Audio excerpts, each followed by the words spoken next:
Bienvenue à tous pour ce webinaire autour de l'innovation de rupture dans le transport public organisé par l'association des alumni de Télécom Paris et par l'organisme de formation continue de Télécom Paris, Télécom Sud Paris et EMT Atlantique, Télécom Évolution. Je vais me présenter, je suis Ons Gelassi, je suis depuis le 1er janvier la directrice de Télécom Évolution et je suis enseignante et chercheuse à Télécom Paris sur la thématique du passage à l'échelle des algorithmes de machine learning appliqués entre autres au transport intelligent, mais pas que. Du coup, la slide suivante était sur Télécom Évolution, donc l'organisme de formation continue qui se base sur l'excellence des trois grandes écoles d'ingénieurs du numérique, Télécom Paris, Télécom Sud Paris et IMT Atlantique. Nous avons 8 domaines d'expertise, nos domaines historiques, les réseaux d'entreprise et les réseaux opérateurs, et les systèmes d'information, mais aussi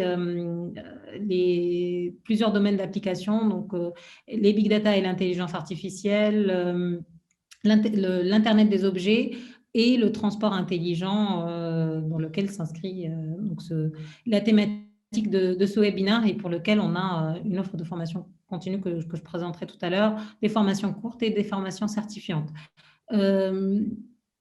Voilà, donc on se base sur l'excellence de nos enseignants-chercheurs, de notre proximité avec les entreprises et aussi de la puissance de l'innovation de 3 incubateurs. Donc, les domaines de formation, ce que je disais, les domaines historiques, réseau d'entreprise et systèmes d'information, réseau opérateur et transport de données, techniques avancées de communication, donc, qui sont nos domaines historiques, mais aussi le management de la transformation numérique, la cybersécurité, l'intelligence artificielle et le big data. Et je vous invite vraiment à aller regarder notre offre autour de l'Internet des objets et des objets connectés et des systèmes de transport intelligents et la mobilité numérique. Donc pour ces 2 domaines en particulier, objets connectés, nous travaillons en recherche dans le cadre de laboratoires communs et avec des réseaux et des projets d'innovation qui ont permis à plusieurs startups des incubateurs de nos écoles d'être innovantes sur le domaine des objets connectés et elles sont présentes dans les différents événements internationaux. Et nous avons 9 plateformes d'excellence pour l'industrie du futur avec des partenariats avec Orange, EDF et d'autres industriels. Pour le domaine système de transport intelligent et mobilité à l'ère du numérique, donc on a une vingtaine d'enseignants-chercheurs et 30 doctorants qui travaillent sur des sujets de recherche et des thématiques dans ce domaine. Nous accompagnons plusieurs startups dans les incubateurs de nos écoles et vraiment nous travaillons sur tous les aspects du transport intelligent, donc à la fois le traitement des données de transport, nous travaillons aussi sur la cybersécurité, sur les plateformes de communication et dans ce cadre, nous avons des partenariats industriels donc autour de la cybersécurité et des véhicules connectés qui est une chaire de recherche. Nous avons aussi dans le cadre d'un partenariat industriel avec Valeo autour de l'intelligence artificielle pour le véhicule autonome, ce que je disais tout à l'heure, donc à la fois avoir de l'intelligence artificielle dans les véhicules et du traitement de données issues de l'écosystème des véhicules. Et donc, c'est dans le cadre de partenariats avec Thales, Wavestone, Renault, Valeo, Mine Paris Tech, l'INRIA et le CEA. Voilà, donc par rapport à cette présentation Télécom Évolution de son offre de formation à destination de professionnels à la fois courts et certifiants que je vous invite à consulter sur notre site web et peut-être s'il y a des questions à la fin du webinaire, je serai là pour y répondre. Je te laisse la main, Gérard. Voilà, écoute, merci Hans de cette présentation très, très pointue sur toutes les activités. Alors c'est vrai que à Télécom Paris, il y a pas mal de chercheurs, d'enseignants d'étudiants et d'industriels qui participent à tout ce qu'on appelle système de transport intelligent ou mobilité. Et voilà, donc c'est vrai qu'on s'est posé beaucoup de questions au niveau grand public sur les ruptures qu'il y avait dans les véhicules autonomes, en particulier les voitures. Et on a souvent oublié le transport public qui lui aussi est en train de vivre une mutation assez importante avec des projets assez futuristes. Quelquefois, c'est des rêves qui deviennent réalité, quelquefois, c'est déjà des réalités. Et donc, on a essayé d'avoir autour de cette table les principaux chefs de projet de tous ces projets en rupture du milieu transport public. Voilà, donc ce soir, vous allez être émerveillés sans doute par tous ces travaux qui commencent à sortir des différents laboratoires. Dans quelques-uns, la SNCF, comme la RATP, est partenaire de Télécom Paris pour ces travaux. Dans d'autres, c'est un peu différent. Mais en général, on est assez présent. Voilà, on peut attaquer de suite par Philippe David. Philippe David, qui appartient à la direction études, planification, recherche de la SNCF, qui est un chercheur qui a un rôle assez important puisque c'est le chef de projet scientifique du train autonome SNCF. Alors David, si tu peux nous montrer rapidement et puis après on répondra aux questions. Mais c'est vrai que c'est un train assez nouveau. Bon, c'est un projet, je crois, dans lequel les chemins de fer allemands sont aussi partenaires et pour lequel la France essaie de bien se positionner. À toi, David. Merci Gérard. Alors je vais vous présenter le programme Train autonome. On l'appelle programme parce que en fait il fédère des projets et donc on a préféré l'appeler comme ça. On va passer à la.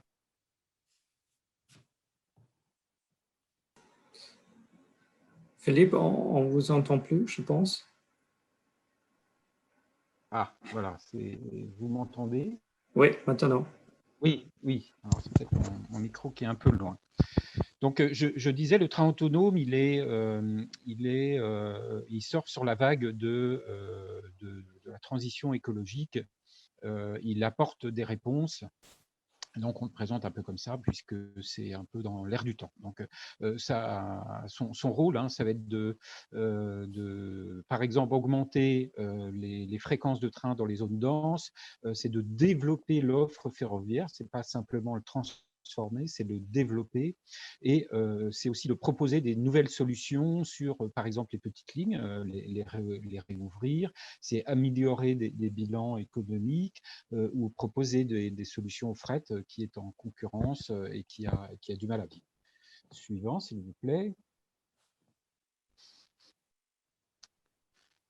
Alors, ce qu'on propose, c'est d'abord plus de capacité. Un train autonome, alors on verra les différents degrés d'autonomie, mais c'est un train qui se conduit, donc qui est conduit par un système automatique et qui donc va pouvoir rogner sur les marges qu'on donne en général à un conducteur humain. Et avec tout ça, on va pouvoir augmenter le nombre de trains à l'heure, par exemple dans des zones complètement saturées, offrir plus de régularité. Alors, en complément aussi avec des systèmes de gestion des trains et des lignes, pas seulement le train tout seul, mais des flottes de trains. Une conduite économe, puisqu'on aura une facilité à pouvoir optimiser la consommation. Et puis, bien évidemment, tout ça, ça va retomber sur une plus de compétitivité et ça va améliorer le bilan économique. S'il vous plaît. Alors, le train autonome, on l'appelle aussi la troisième révolution ferroviaire. Après la première, qui était plutôt l'électrification, et qui n'est toujours pas terminée, puisqu'il existe encore des lignes non électrifiées. Ensuite, ça a été la grande vitesse, et puis on pense que l'autonomie aura un impact au moins aussi grand dans le ferroviaire que ces deux premières révolutions. S'il vous plaît. Alors, dans le ferroviaire, nous n'avons que 4 niveaux d'autonomie. Dans le routier, ils en ont 5. Le niveau 0 n'existe plus. C'était la conduite entièrement manuelle sans contrôle. Le niveau 1, c'est ce que vous avez classiquement. Le niveau 2, c'est donc un train qui est conduit par un automatisme, mais vous avez toujours un conducteur à bord en tête de train. C'est ce que vous avez, par exemple, dans le métro. Donc le conducteur assure des fonctions de sécurité, de détection d'obstacles, de gestion des portes, etc. Le niveau 3, c'est un niveau qui n'existe pas par ailleurs. C'est un train donc, qui est entièrement automatisé, mais dans lequel vous pouvez avoir un conducteur qui va assurer des missions, par exemple auprès des clients, et qui peut éventuellement venir conduire en cas de besoin. Et le niveau 4, donc c'est le niveau le plus compliqué. Vous allez avoir un train entièrement autonome, sans personne à bord. C'est ce qu'on pourrait comparer avec ce que vous avez à Paris sur la ligne 14, sauf que là, on est en milieu ouvert. S'il vous plaît.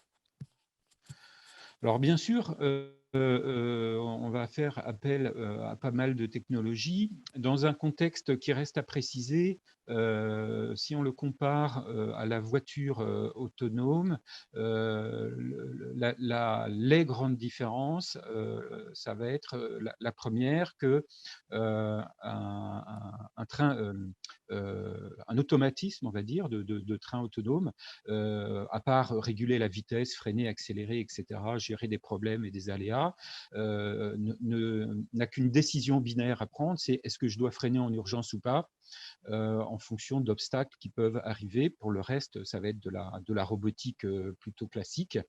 Donc, on n'est pas à calculer des trajectoires, à faire des choix difficiles entre aller monter sur le trottoir ou éviter par la gauche et risquer un face-à-face, ce genre de considération. Donc, le cas est plus simple. En revanche, les distances de freinage sont bien plus longues et on va demander au système de détection de voir beaucoup plus loin et beaucoup mieux. Et donc, la difficulté va être là. Par chance, dans un train, on ne manque pas d'électricité. Ce n'est pas forcément le cas dans un véhicule routier autonome. Donc, on peut mettre des ordinateurs très puissants. On peut avoir des capteurs plus consommateurs, plus chers, plus performants, plus haut de gamme. Et a priori, on ne manque pas trop de place.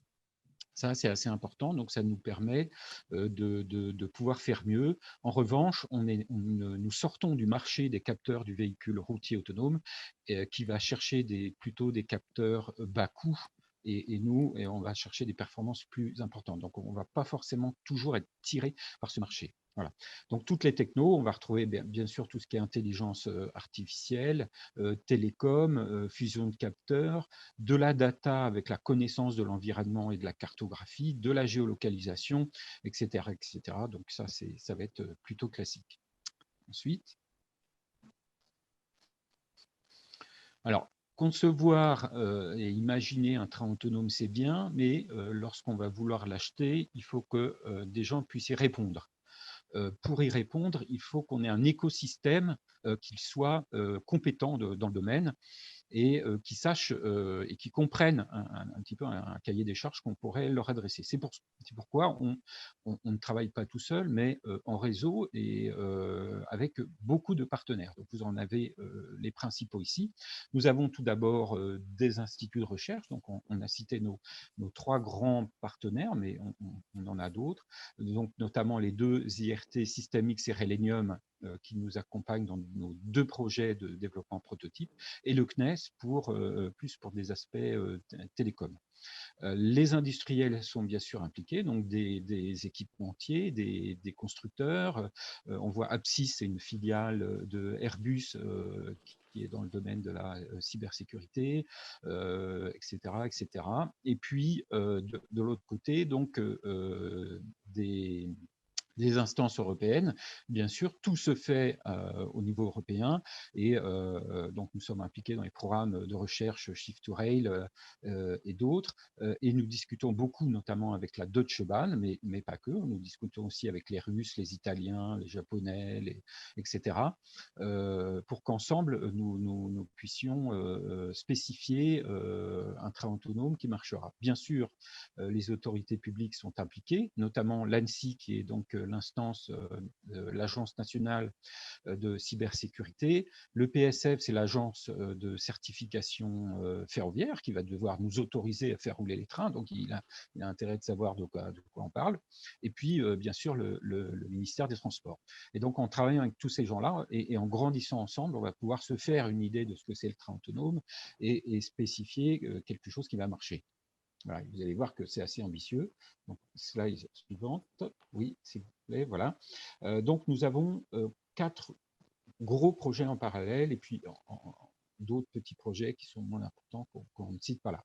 Le premier, donc, c'est un projet très technique avec Systemix alors, je vérifie juste que je suis dans les temps, de lecture de la signalisation et de détection d'obstacles qui nous permet d'avoir nous-mêmes des connaissances dans le sujet. Un deuxième projet de prototype de téléconduite, qui est un mode dégradé du train autonome et qui peut être aussi un mode nominal. Et puis 2 gros projets qui se terminent en 2023, vous voyez, c'est bientôt, de développement d'un prototype de train fret pour l'un et d'un prototype de train voyageur pour l'autre. Suivant. Alors, vous voyez que le planning, il est simple. Hein. Nous avons tout commencé en 2019. En 2023, nous avons nos principaux prototypes. Ensuite, eh bien, on fait cahier des charges, appel d'offres et déploiement. Donc ça, c'est dans le cas où nous avons des cas d'usage sur toutes ces lignes. Ce ne sera pas forcément le cas. Des lignes qui arriveront en tête et d'autres qui seront peut-être plus tardives. Donc tout ça, le ferroviaire, hein, ce sont des temps longs. Un train, on le construit pour plusieurs dizaines d'années, etc. Donc, ça prendra du temps. Hein. Donc, quand on parle de déploiement, c'est du déploiement sur très longtemps. Suivant. Alors, pour travailler tout ça, et bien évidemment, on ne reste pas sur sur des prototypes, sur des choses très techniques. On travaille aussi les modèles économiques, les cas d'usage, etc., etc. Donc ici, on vous a cité quelques cas d'usage qui sont peut-être pour certains un peu plus atypiques.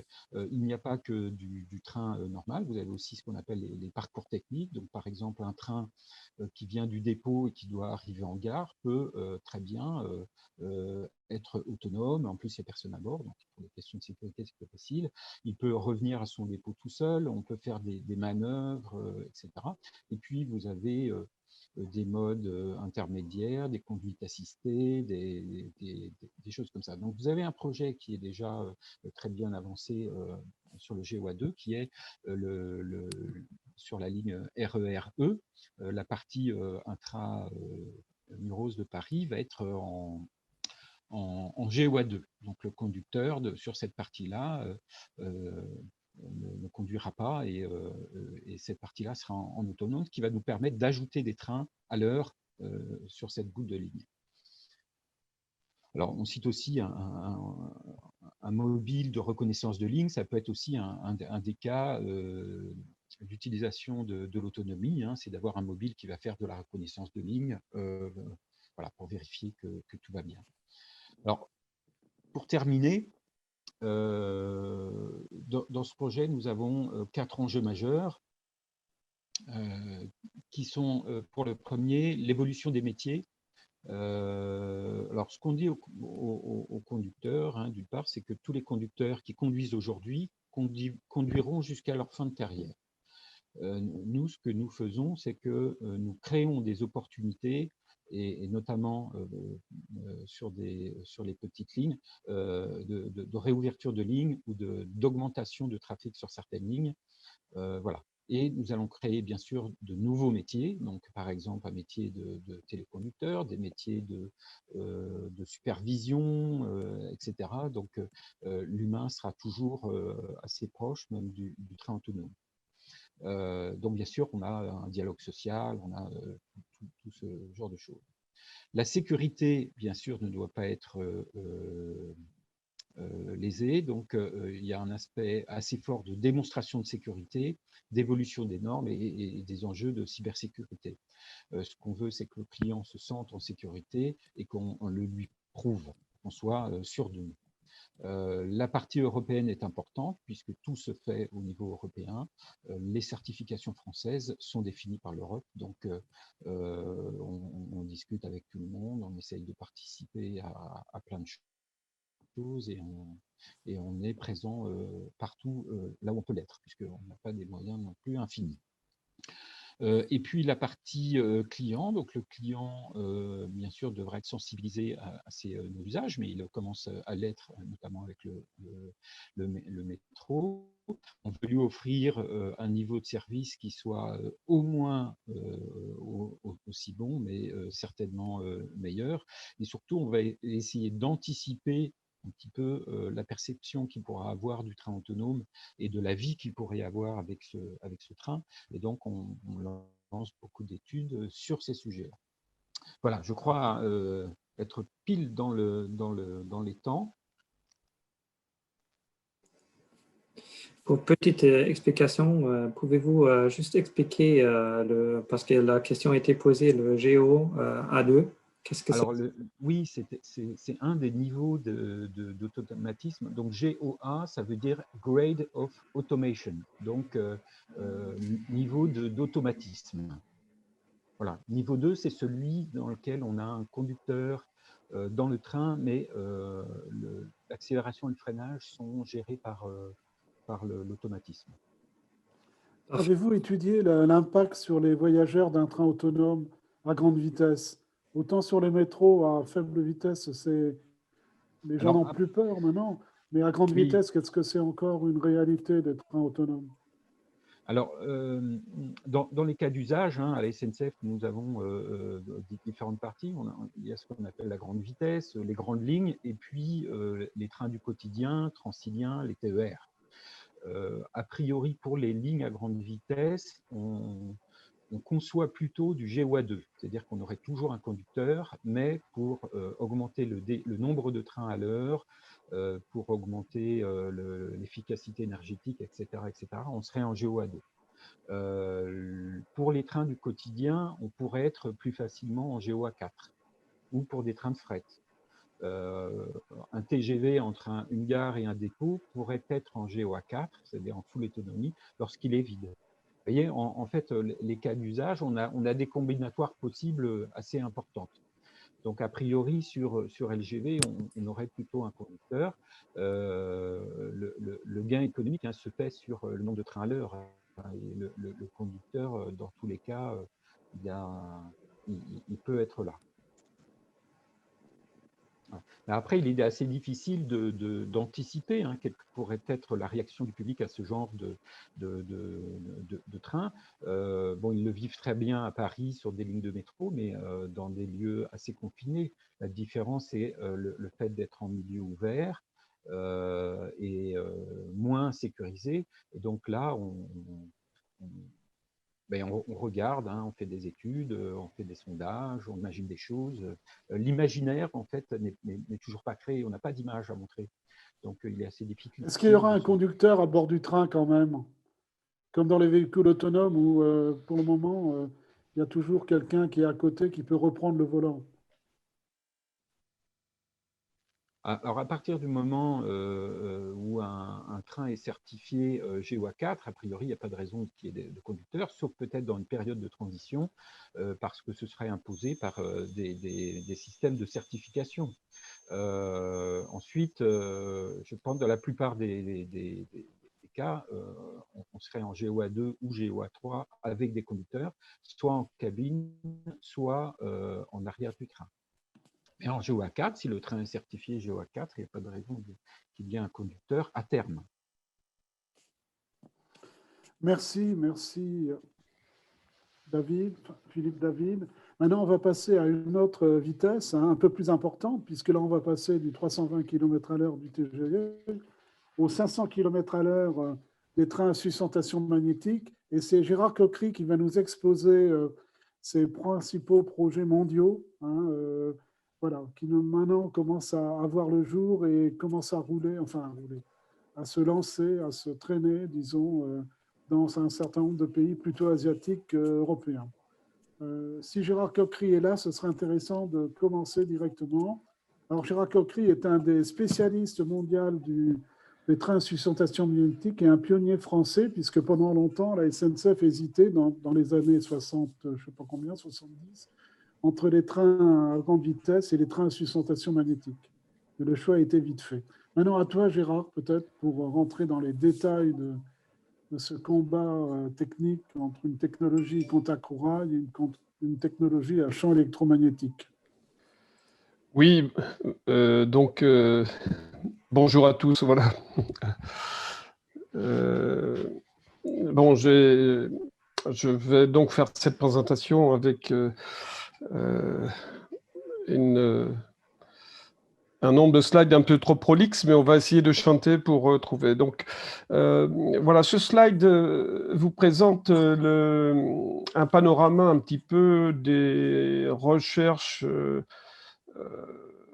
des véhicules qui ont été explorés hein, dans ce domaine de la sustentation magnétique. Et vous pouvez reconnaître en haut à gauche le concept d'hyperloop qui fait partie de ces véhicules.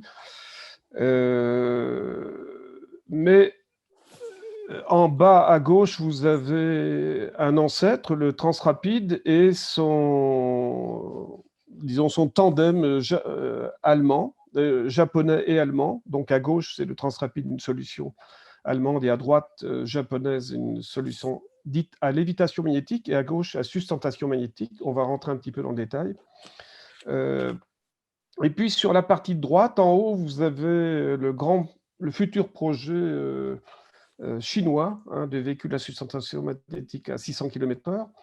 En bas à droite, vous avez un candidat qui n'est pas à sustentation magnétique, hein, qui est Space Train, qui est une solution dite à coussin d'air, mais qui est un concept tout à fait franco-français et qui sort un petit peu de ce domaine de la sustentation magnétique. Voilà. Ces deux véhicules en bas, allemands et japonais, ils font l'actualité de la recherche technologique et scientifique dans le domaine depuis la fin des années 1960. Voilà. Donc, on va aller, slide, s'il vous plaît, le suivant. Voilà, suivant. Voilà un tableau qui vous donne un petit peu ce qui se passe depuis les années 1960, avec beaucoup de concepts de véhicules à sustentation magnétique. Ça veut dire quoi la sustentation magnétique? Eh bien, ça veut dire qu'on a un véhicule qui ne touche pas le sol, hein, qui a donc de l'air entre le sol et la voie. Et beaucoup de chercheurs, d'ingénieurs ont rêvé de tout ça. Les derniers concepts, eh bien, vous avez Hyperloop avec le fameux document fondateur des 3 Hyperloop, Hyperloop One, Hyperloop TT et Transpod, et un système Space Train, mais qui n'est pas à sustentation magnétique. Je l'ai mis pour mémoire parce que c'est une initiative française.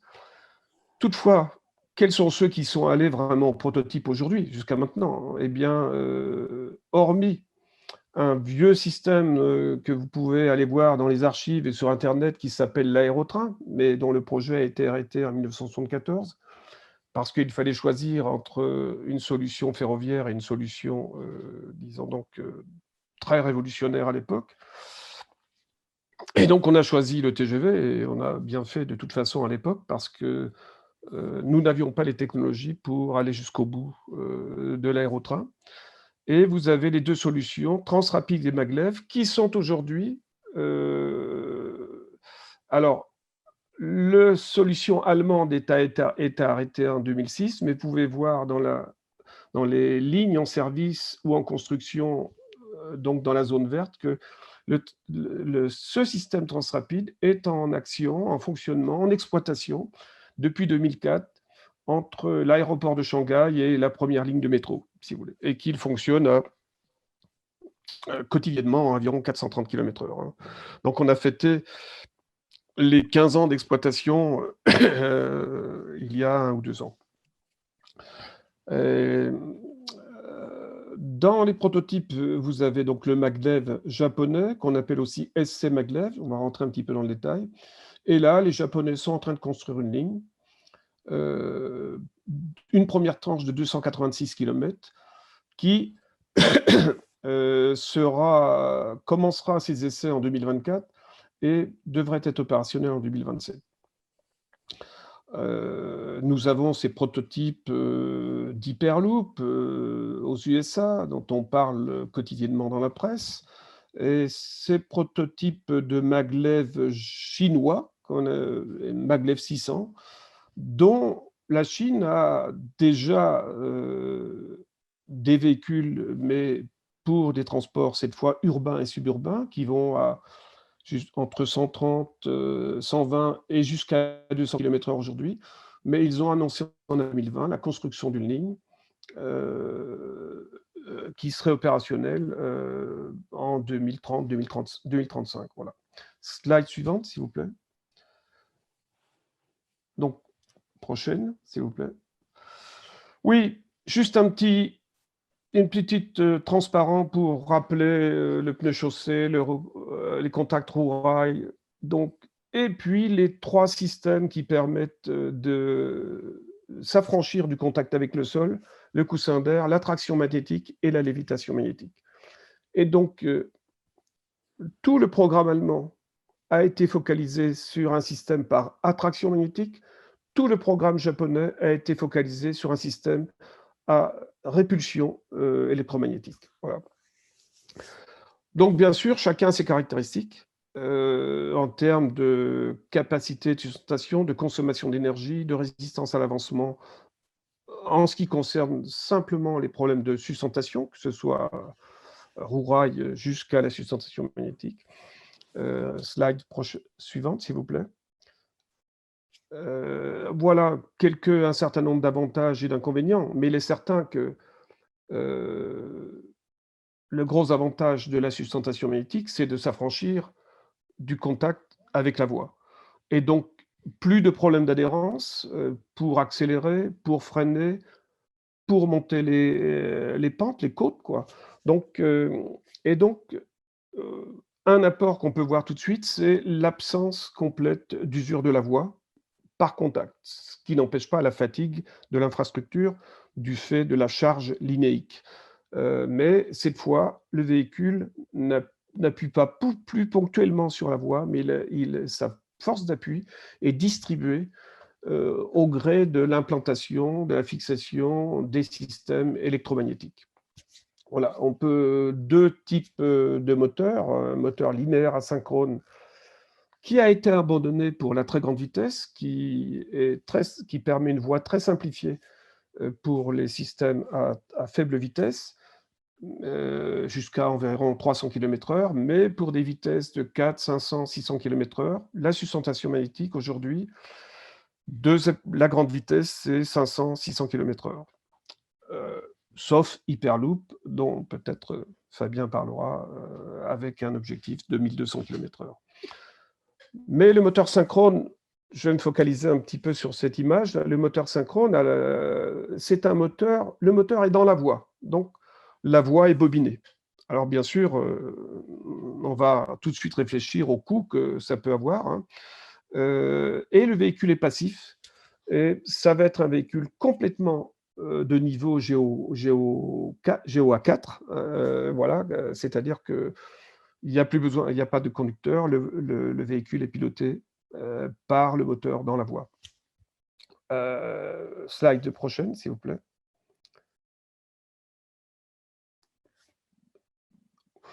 C'est un tableau qui permet de mesurer l'impact de la masse des véhicules ramenés au siège, hein, sans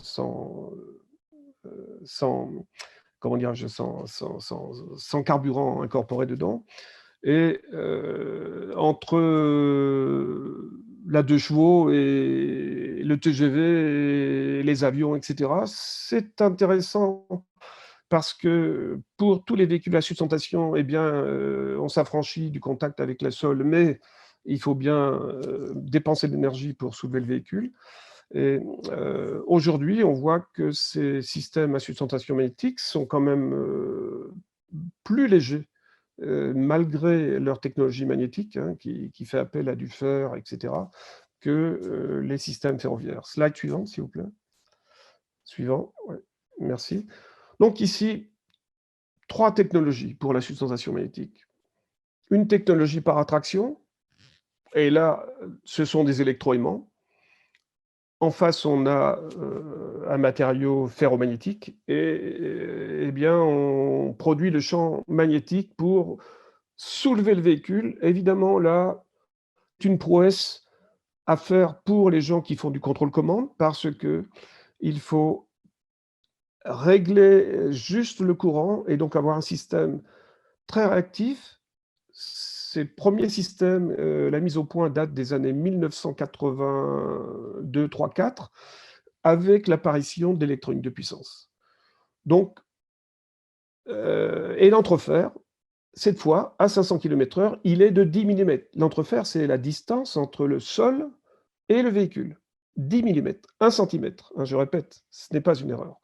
Dans le système à répulsion électrodynamique, eh bien là, la distance entre le véhicule et la voie est de 100 mm, c'est-à-dire 10 fois plus que dans l'autre cas. Dans ce cas-là, nous avons un système qui va jouer sur l'effet du champ électromagnétique face à un conducteur. Bon, peut-être vous vous souvenez ou pas, mais lorsqu'on a une variation de champ électromagnétique dans un conducteur, eh bien, on va créer des courants conduits qui eux-mêmes vont générer un champ magnétique qui va s'opposer au champ magnétique qui les a créés. D'où une force de répulsion. Et donc, le véhicule à bord dispose de bobines supraconductrices. Il est propulsé par le moteur à une certaine vitesse qui est de l'ordre de 130 km/h. Le véhicule va décoller et ensuite il vole à 10 cm au-dessus de la voie jusqu'à ces vitesses de 400-500 km/h. Hein. Aujourd'hui, les Japonais, c'est leur technologie qu'ils ont mis au point. Eh bien, ils sont allés jusqu'à 605 km/h, à quelque chose comme ça. Et ils ont démontré 2 véhicules qui se croisent à ces vitesses-là. C'est une solution qui est parfaitement au point. Les 2 solutions fonctionnent.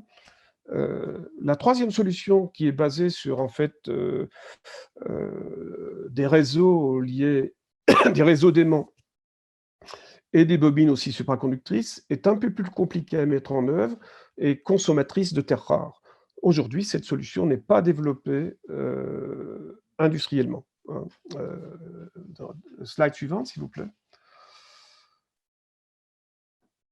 2 technologies pour le guidage qui sont exactement les mêmes. Eh bien, le système allemand qui fonctionne sur l'attraction, eh bien, on l'utilise pour le guidage. Le système japonais qui fonctionne sur la répulsion, on l'utilise également pour le guidage. Slide suivante. C'est un tableau un petit peu compliqué. Compte tenu du temps, je vais passer dessus. C'est un tableau qui se veut rassembler dans le même, disons, visuel, les différents moteurs, les différents couplages possibles entre sustentation, traction, donc moteur linéaire synchrone, moteur linéaire asynchrone. Ces technologies sont relativement complexes et, slide suivante, et elles sont aussi très peu connues en France parce que nous n'avons pas du tout développé ces technologies-là. Ici, c'est un tableau qui répertorie les solutions actuellement en recherche et qui se base aussi sur le système transrapide allemand qui est en exploitation et le système japonais qui est en construction et une ligne entre Tokyo et Nagoya, un premier tronçon qui va faire 286 km et qui est en construction, comme je disais tout à l'heure, avec des premiers essais à partir de 2024.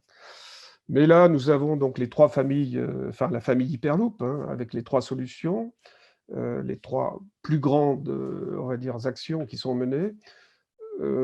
Pour Memo, une solution Space Train qui est proposée en France, une solution russe Skyway qui est très peu, qui bon, qui est un stade de projet, même pas prototypage, hein. Enfin, il existe des véhicules prototypes, mais ce système-là n'existe pas vraiment. On en parle depuis des dizaines d'années. Et puis, tout à fait à droite, le système chinois, qui est en cours de recherche et d'études et qui avance, hein, les Chinois mettent des moyens universitaires absolument et industriels absolument colossales sur ce projet. Voilà. Donc, beaucoup de caractéristiques, hein. Donc, vous savez, les systèmes Hyperloop, y compris le transpod, fonctionnent dans un tube sous vide. Les autres systèmes fonctionnent au niveau, dans l'atmosphère, comme un train conventionnel. Tout le monde utilise des systèmes de technologie à sustentation magnétique au sens large, hein. Les moteurs, ce sont des moteurs linéaires. Alors, quelques points d'interrogation sur les systèmes Hyperloop, parce que les solutions ont changé ou se sont précisées au cours du temps.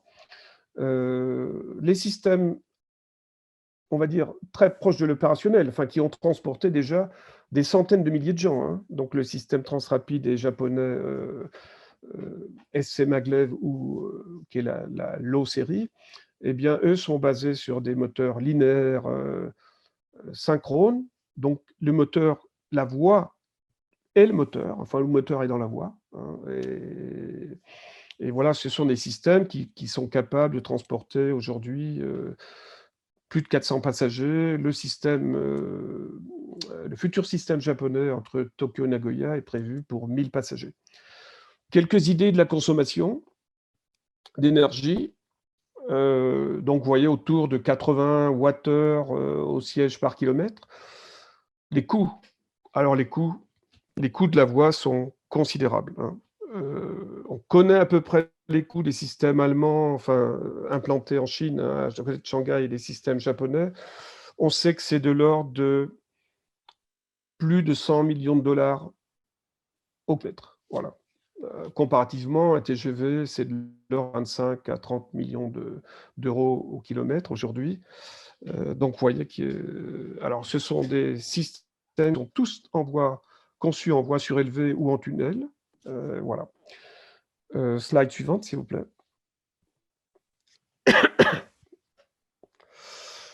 Voilà pour info comment se présente le système japonais. Le véhicule, en fait, est dans un U, et les bobines ne sont pas en dessous, mais elles sont latérales. Alors, elles ont fait l'objet d'un brevet qui a été racheté par les Japonais, mais qui a été déposé par un chercheur américain. Et ce système-là, vous voyez les bobines de propulsion qui sont faites le moteur linéaire synchrone, et puis les bobines de lévitation. Les bobines de lévitation, c'est quoi? Ce sont des bobines de fil de cuivre, hein, qui sont en fait en court-circuit. Pour le détail, elles sont en fait reliées entre le côté gauche et le côté droit. Et vous voyez à bord du véhicule, vous avez des bobines supraconductrices qui permettent d'avoir des champs très élevés pour réaliser à la fois la partie sustentation et la partie propulsion. Slide suivante, s'il vous plaît. Voilà. Donc là, quelques images. Vous remarquerez en bas à gauche la particularité de tous ces systèmes à sustentation magnétique, c'est ce qu'on appelle la traînée magnétique, le drag, la petite courbe qui monte en cloche et qui redescend. Alors, c'est très technique, mais alors il se trouve que j'ai travaillé à un moment pour vérifier cette courbe. Eh bien, vous avez un pic c'est l'équivalent de la force de roulement, hein, et selon la constitution des matériaux, etc., eh bien, plus vous allez vite, cet effet de frein électromagnétique diminue. Voilà. Et donc, on passe un maximum et ensuite, ça diminue. Donc, vous remarquez que ce système japonais, alors on ne voit pas bien, mais il y a des roues sur le côté, hein, là, ce qui roule sur des plots, donc qui se rétractent. C'est très proche finalement d'un avion, hein. À partir du moment où l'effort de sustentation, de lévitation, de répulsion du véhicule est assez élevé, eh bien, on rentre les roues et on fonce. Voilà. Slide suivante, s'il vous plaît. La vue du système magnétique allemand. Donc, la voie japonaise était en U, une sorte de U, regardant le ciel. Ici, nous avons un T, et le châssis du véhicule a des sortes de bras qui viennent se enserrer les deux ailes droite et gauche du T, dans lequel sont fixés les électroaimants. Slide suivante, s'il vous plaît. Voilà un petit peu la disposition. Le moteur linéaire synchrone qui est dans la voie.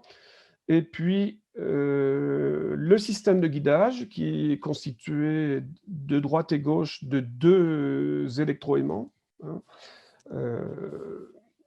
Et donc, en fait, le véhicule, via ces électroaimants embarqués, est accroché au pôle magnétique du moteur qui est dans la voie, et il l'emmène et il le fait accélérer. Voilà. Slide suivante, s'il vous plaît. Le temps passe, hein, on va être obligé d'abréger un peu. Hein, oui. Ben, on va question, là. C'est un avion ou c'est un train, finalement? C'est un train. Je ne sais pas si on peut le qualifier de train. Bon. Slide suivante, s'il vous plaît. Ouais, je vais passer sur Hyperloop parce que slide suivante, on va plutôt parler. Voilà, là c'est la ligne Tokyo, Nagoya, Osaka. Slide suivante, s'il vous plaît. Voilà les détails. Donc, la vitesse maximale 505 km/h. Si on fait le calcul, on est à peu près à 400 km/h de vitesse commerciale. Hein, et donc, ça, c'est un jeu qui se poursuit. Slide suivante. Voilà, bon, juste, je vais passer, je ne sais pas combien de temps il me reste, hein, mais je vais passer ensuite à la... Il te reste plus de temps du tout. Rien du tout. Alors, je vais passer à la dernière slide. C'est un exemple parce que c'est un exemple d'un essai qui a été réalisé plein de fois sur la ligne de Yamanashi, au sud de Tokyo, où vous voyez la vitesse, accélération. Accélération est pratiquement d'1 mètre seconde carré, de 0 à 500 km/h, et la freinage, il est pratiquement d'1 mètre seconde carré, de 500 km/h à 0. Soit on atteint la vitesse maximale en 11 km, pardon, 12 ou 13 km, et on freine à peu près en 11 km. Voilà un petit peu. Alors, dernière slide. Voilà. Pas tout à fait, avant-dernière. Allez.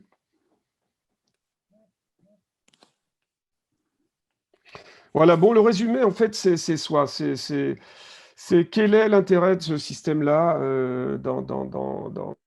demain. Donc, il y a un certain nombre d'arguments. Il y a bien sûr le coût des systèmes, mais il y a le fait que ces systèmes offrent des vitesses commerciales sur 1000 km vraiment proches de celles des avions. Hein, c'est-à-dire entre le temps où on va arriver à l'aéroport et le temps où on va en partir, si vous faites Paris-Berlin, c'est à peu près 2 heures pour 2 à 3 heures, plutôt 3 heures pour 1 heure et quelques de vol, hein, entre les différentes attentes. Ça, on peut le faire avec un système de ce type-là.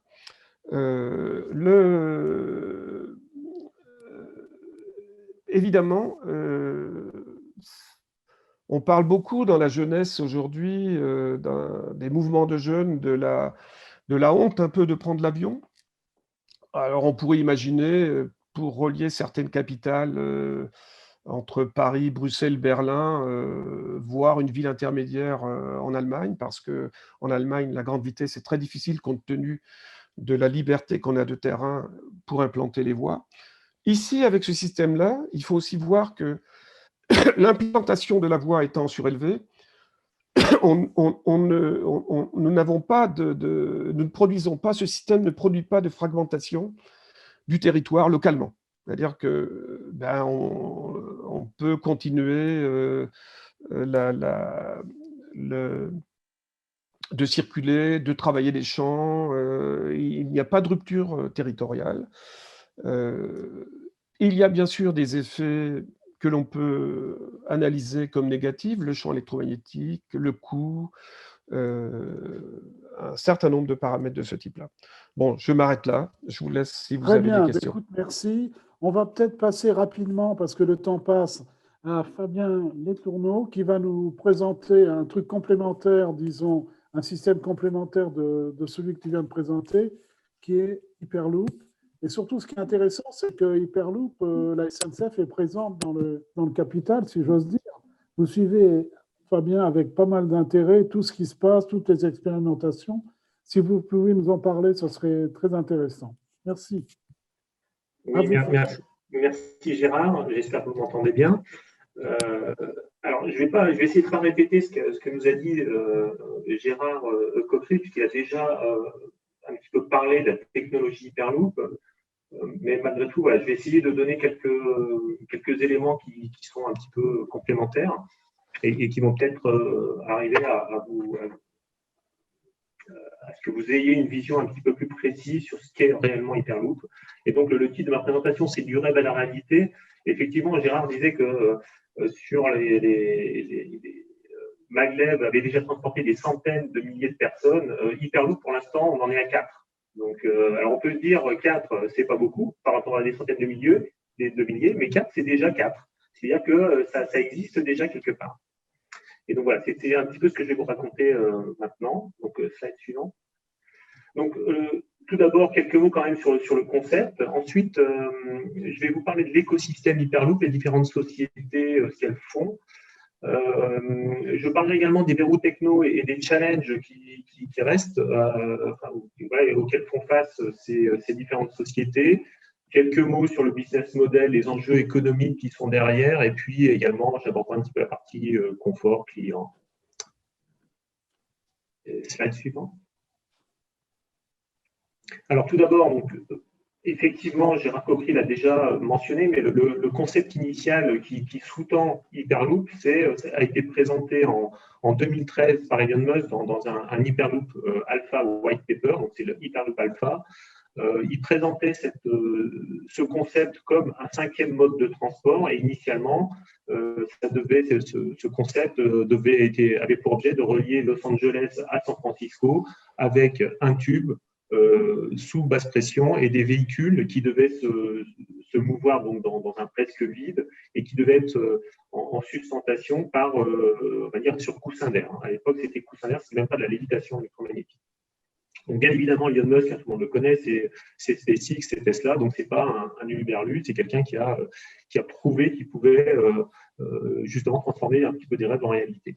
Mais en fait, Hyperloop, cet Hyperloop Alpha, là, c'est pas vraiment le tout début de l'Hyperloop. Hein. Déjà, dans les années 70, le PFL avait proposé un concept de circulation de véhicules dans un tube sous basse pression, et c'était le concept de Swiss Metro avec différentes circulations qui étaient prévues, notamment pour relier l'ensemble de la Suisse entre Gênes, par exemple, et Saint-Gall ou Bâle. Donc, il y a déjà des distances qui étaient très, très importantes.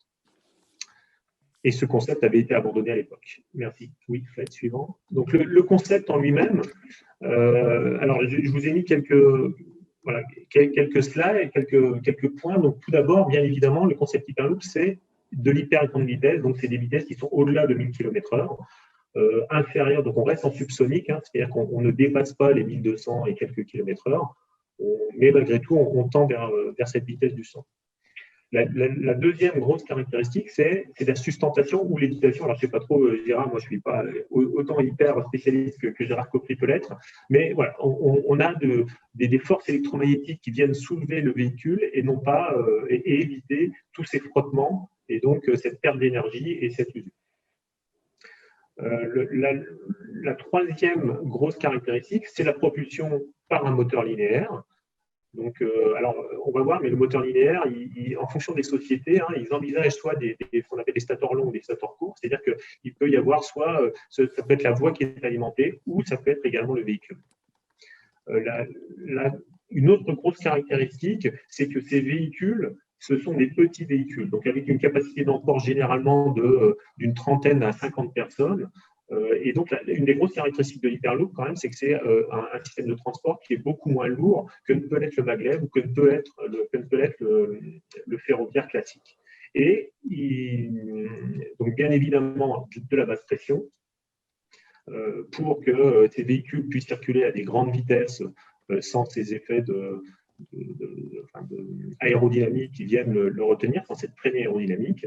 Ce tube, pour réduire les coûts, il est mis au-dessus du sol. On ne va pas enterrer le tube parce que ça coûterait beaucoup trop cher. Donc, partout où on le peut, on le met au-dessus du sol sur des pylônes. Et bien évidemment, c'est parce que ces véhicules Hyperloop un poids qui est assez faible qu'on peut aussi réduire le coût de l'infrastructure.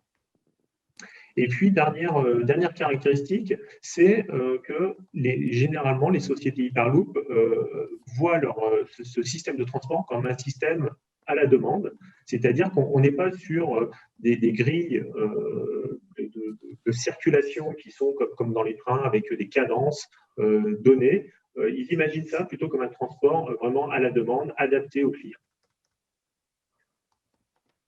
Slide suivant. Alors voilà, donc maintenant, au-delà de ce concept-là, il a été repris par différentes sociétés. Donc c'est sur la gauche du slide. Donc on voit qu'il y a de multiples acteurs qui se sont emparés du sujet. Elon Musk lui-même ne développe pas d'Hyperloop. Il se contente de susciter de l'intérêt et de motiver les énergies. Notamment, il continue au moins jusqu'à 2019 au travers d'une Hyperloop Pod Competition à on va dire, essayer de mobiliser des équipes d'étudiants pour sur différents types de compétitions. Et donc, ensuite, certaines de ces équipes d'étudiants se sont d'ailleurs transformées en start-up qui maintenant développent des Hyperloops. C'est par exemple le cas d'Ard Hyperloop, là, c'est une société néerlandaise. Mais auparavant, je vais vous parler des principales, mais Gérard Coqueret en a déjà parlé. C'est la première qui s'est montée, c'est en 2013, c'est Hyperloop Transportation Technology. Donc, ce sont les Californiens. C'est cette société-là qui s'est implantée, notamment qui a implanté un centre d'essai à Toulouse et qui a construit une première voie à Toulouse. La deuxième société qui s'est montée en 2014, c'est Virgin Hyperloop. Alors, elle a changé de nom au fur et à mesure. Elle s'est appelée Hyperloop One, puis Virgin Hyperloop One, et maintenant, c'est Virgin Hyperloop. Donc, cette société est également une société californienne. C'est elle aujourd'hui qui est un petit peu en lead sur l'ensemble des développements, sur les sites d'essai, c'est celle qui a mis à bord des passagers. Et puis, bien évidemment, c'est avec celle-là que SNCF a engagé un partenariat. Et une troisième société qui également est très, très présente, notamment sur le sol français, c'est Transpod. Transpod, c'est une société canadienne, mais dont le CEO est un Français, Sébastien Gendron. Et par exemple, ce Sébastien Gendron est notamment le président de la commission de normalisation Hyperloop, puisqu'il y a une commission de normalisation AFNOR Hyperloop qui s'est montée très récemment. Et au niveau européen également, on a une commission, un comité technique qui aujourd'hui essaye de standardiser Hyperloop. Au-delà de ces trois sociétés, j'ai déjà parlé de Ard, il y a Zeleros qui est une société espagnole, Nevomo qui s'appelait avant Hyperpoland qui est une société polonaise. On a Eurotube également qui est une société, alors c'est même pas une société, c'est une fondation suisse qui est en train de construire un site d'essai en Suisse.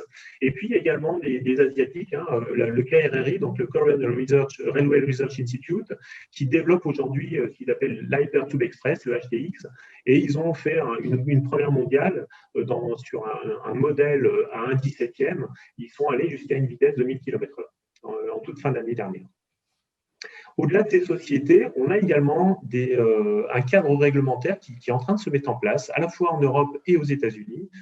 Aux États-Unis, en toute fin 2019, le Department of Transport a créé une instance dédiée pour l'étude des systèmes un petit peu innovants. Donc le NET, le Non-Traditional Emerging Transportation Technology Council. Et ce NET a été, on lui a donné le rôle de mettre un petit peu en place ce cadre réglementaire. Et donc, il a publié un guide je crois que c'était en 2020, un guide qui décrit justement les principes fondateurs, ce cadre réglementaire pour les technologies émergentes, comment il va travailler avec les différentes sociétés et surtout définir quelles sont les autorités compétentes qui vont pouvoir ensuite se prononcer sur ces différents systèmes de transport.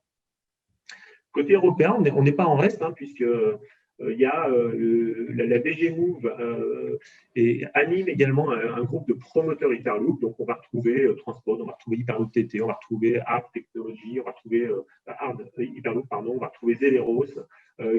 Et donc, il y a des rencontres régulières qui sont mises en place. Et ils ont également lancé une étude sur le cadre réglementaire qui pourrait émerger. Et donc, ils ont demandé une étude à des cabinets de conseil. Et aujourd'hui, il y a un rapport intermédiaire qui est disponible et le rapport final devrait être disponible d'ici la fin de l'année. Donc, ce rapport intermédiaire, d'ailleurs, il est déjà disponible au sein de la commission AFNOR. Donc, pour ceux qui participent à ces commissions, vous pourriez avoir à disposition ce document. Il y a également, donc je vous parlais du niveau français qui est une commission AFNOR, mais il y a une commission, c'est d'abord une organisation européenne qui se met en place, le JTC20, parce que JTC, c'est pour Joint Technical Committee, qui est un comité technique joint entre le CEN, donc le comité européen de normalisation, et le CNELEC, la normalisation européenne pour les aspects électrotechniques. Et puis enfin, il y a également des fonds qui sont versés, pour travailler en recherche ou pour définir un petit peu un cadre, notamment dans le cadre de Shift to Rail, ou pour financer des infrastructures, par exemple, Transpod a bénéficié de fonds pour son centre d'essai ou l'élaboration du centre d'essai du côté de Limoges. Slide suivant. Alors, où est-ce qu'on en est aujourd'hui? Les sociétés Hyperloop indiquent qu'ils devraient pouvoir commencer l'exploitation commerciale aux alentours de la fin des années 2020, donc plutôt 2028-2030, avec un objectif de certification 2025. Donc, on voit que c'est c'est un défi quand même assez conséquent, puisqu'on est quasiment dans l'ordre de grandeur du GOA4 du train autonome. Donc, ça vous donne un petit peu l'ordre de grandeur du challenge qui sont en train de se donner. Donc, on n'est pas sûr. Alors, est-ce qu'ils vont réussir? C'est pas sûr, mais on peut quand même se dire qu'ils ont déjà parcouru un chemin très, très important depuis l'origine 2013-2014 où il n'y avait rien. Et aujourd'hui, 2020, on a déjà des circulations, on a des prototypes qui existent, des prototypes qui fonctionnent, pas à des vitesses de 1200 km/h, mais malgré tout dans du vide, avec des personnes à bord. Donc, typiquement, on a aujourd'hui de multiples sites d'essai. Donc, je vous ai déjà cité le site de Toulouse, un Francazal pour Hyperloop TT. C'est en gros 300 mètres de voie.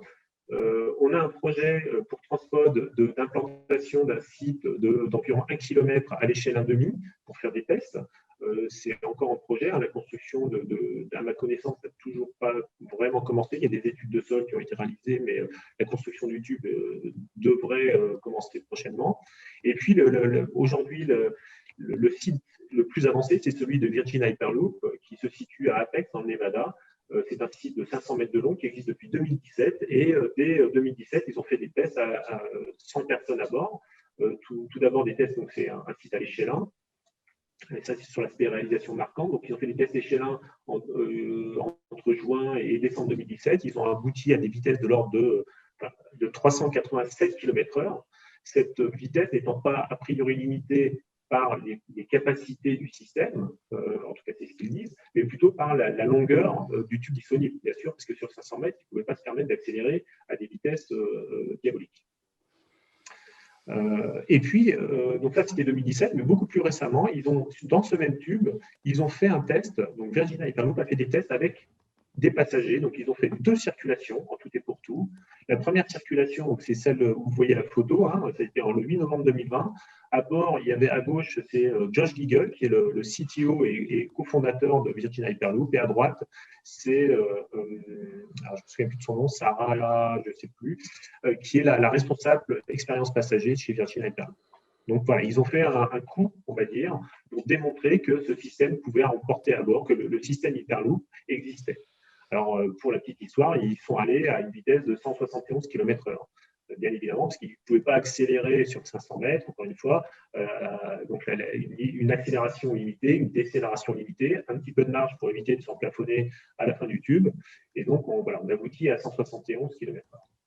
Malgré tout, c'est un vrai challenge, puisqu'il y a eu un safety case qui a été élaboré pour s'assurer que tout allait bien se passer et que le board leur donne l'autorisation, le board de Virgin Hyperloop leur donne l'autorisation de procéder à ces tests et ne pas complètement on va dire, détruire l'image d'Hyperloop et détruire le projet complet.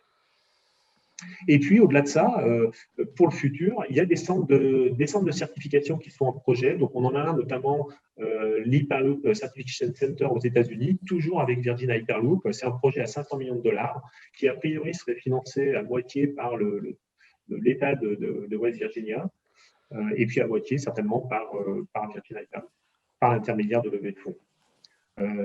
Typiquement, quand on parle de levée de fonds, c'est aujourd'hui, à Virgin Hyperloop, c'est 500, ils ont levé, je crois, entre 400, un peu plus de 400 millions de dollars.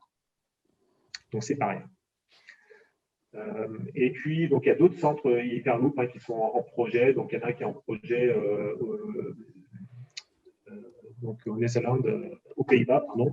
Il y en a un autre qui est en projet, alors, bien évidemment, Hyperloop Transportation Technology à Toulouse. Voilà, il y a plein d'Hyperloop Centers qui sont en projet un petit peu partout dans le monde. Tout le monde veut avoir son site d'essai. Slide suivant. Alors, concernant les verrous, je vais essayer d'accélérer un petit peu parce que je suis en train de dépasser le temps qui m'était imparti. Donc, concernant les verrous technologiques et les challenges, donc le principal verrou aujourd'hui, c'est comment passer d'un concept, d'un prototype à un vrai système de transport. Et au-delà des verrous vraiment technologiques, ce qui va vraiment compter, c'est comment assurer la maintenance et l'exploitation de ces systèmes de transport-là. Faire circuler un prototype à une certaine vitesse pour une circulation d'essai, c'est le côté le plus facile du projet. Tout le reste, c'est vraiment là où se situe le vrai mur et auquel ils sont aujourd'hui en train de se confronter. Donc, c'est par exemple la maintenance-exploitation, c'est par exemple quelle organisation de la maintenance, quelle disponibilité on va pouvoir assurer à cette infrastructure. Ça va être comment on va gérer les situations dégradées. Si on est sur un système avec une voie alimentée de type catapulte sur uniquement une portion de la ligne, qu'est-ce qui se passe s'il y a un arrêt d'urgence en cours de run? Comment on fait débarquer les passagers, sachant que le tube il est sous vide? S'il y a un feu, qu'est-ce qui se passe? C'est tout ça. Et donc tout ça, ça conduit à désoptimiser le système. Et donc, à lui ajouter des éléments de sécurité, des éléments anti-feu, des systèmes d'évacuation, et tout ça, ça désoptimise, et bien évidemment, ça conduit à avoir des coûts supplémentaires. J'en ai déjà parlé, mais la sécurité, c'est un gros point. Quelle adaptation pour satisfaire les exigences, donc j'ai parlé les redondances, l'évacuation des passagers, mais aussi comment faire les démonstrations de sécurité adéquates, comment aller certifier le système. Pour ça, il faut des autorités compétentes. Quelles sont les autorités? Est-ce que ce système-là, il va avoir un ensemble de référentiels dédiés? Est-ce que ça va être du ferroviaire? Est-ce que ça va être de l'aérien? Une combinaison des deux? Tout ça, ça reste à construire. Donc, le référentiel et l'autorité.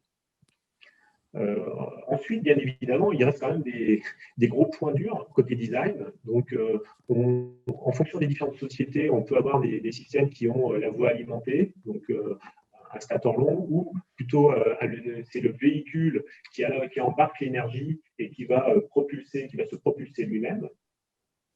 Donc là, on a différents systèmes. On peut avoir un système avec des batteries à bord qui alimentent le véhicule, mais on peut aussi avoir des systèmes avec du captage d'énergie. Typiquement, c'est la solution Transpod avec son système de Quantum Power qu'ils ont breveté et il y a une sorte de caténaire, une sorte de captage de troisième rail avec un captage sans contact par l'intermédiaire d'un système à plasma. On peut se poser également la question du maintien des tolérances géométriques sur l'ensemble de l'infrastructure. Pour avoir des vitesses très, très importantes, il faut absolument respecter un certain nombre de critères de tolérance géométrique et avec les différences de température, avec les mouvements de sol, avec tout un tas de conditions, est-ce qu'ils vont être capables d'aboutir à ces conditions-là. L'évacuation de la Fabien, chaleur. il faut terminer, Fabien. Oui, c'est bon. OK. Donc, il va y avoir le débit de la ligne aussi. Pour que le système soit performant et économiquement viable, il faut que les pods puissent se succéder à des cadences très, très importantes. Donc, bien évidemment, si on a des bifurcations, il faut que ces bifurcations soient prises à grande vitesse. Et donc, il ne peut pas y avoir d'aiguillage comme on peut l'imaginer en ferroviaire avec des parties fixes et des parties mobiles. Donc, c'est forcément des aiguillages à base de systèmes électromagnétiques qui restent à construire, pour lesquels il y a déjà des brevets qui ont été déposés. Aussi, l'espacement entre les véhicules, comment s'assurer que des véhicules qui sont séparés avec une distance assez faible ne vont pas se heurter. Ça, c'est une grosse inconnue. Et puis, les gares, finalement, où implanter ces gares? Il faut absolument les implanter à proximité des gisements de personnes qu'il faut déplacer. Hein, donc, et ça, c'est un gros enjeu. Et donc, tout l'aspect environnemental, l'impact environnemental et comment implanter ces systèmes de transport dans nos villes ou à l'intérieur de nos villes et de nos avions. On va peut-être terminer votre exposé là, mais on y reviendra tout à l'heure par le biais des questions nombreuses.